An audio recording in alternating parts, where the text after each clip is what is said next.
Kulturnom centru Zrenjanina otvorena je izložba slika Marka Pantelića pod nazivom Mome dedi, dobrovoljcu.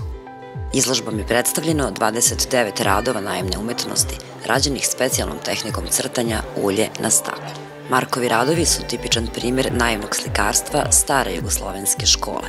Svoju veštinu je brusio kod Mije Kovačića, Ivana Lackovića i drugih predstavnika Hlebinske škole. Prvu sliku naivnog slikarstva tehnikom stakla sam naslikao 76. godine i od tada se bavim. Inače, motivi mojih slika su selo, Banat, za koga me veže detinjstvo.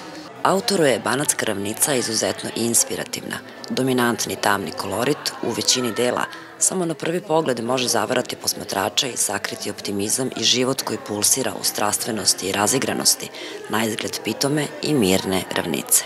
Svako delo svedoči o autorovoj ljubavi prema zavičaju, izraženoj kroz mnoštvo detalja i svakodnevnih životnih situacija stanovnika Banata. U mom slikarstvu najviše me inspirišu zanati i radovi, poljski radovi koji su bili dok sam ja bio mlad.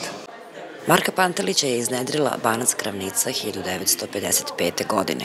Oni koji ravnicu posmatraju sa strane i geometrijski kažu da je monotona, ali za Marka Pantelića ona je veoma inspirativna. Autor vidi šta ona nosi u sebi i putem svojih slika nudi drugima ono što ga oduševljava u njoj. Svoje vizije pretvara u slike na staklu i svakim potezom kičice bliži je večnosti.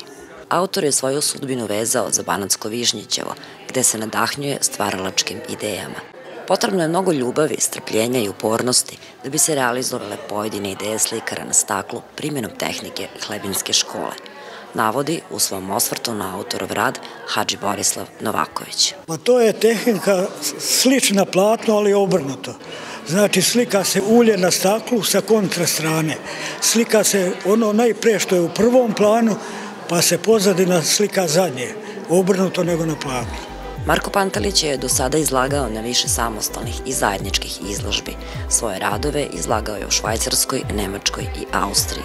Svaki put je njegovo slikarstvo ostavljalo snažan utisak na posmatrače. Autor je zaljubljenik u ljude kao predmete svog umetničkog rada, čije ponašanje uočava sa lakoćom i spretno prenosi na svoje slike.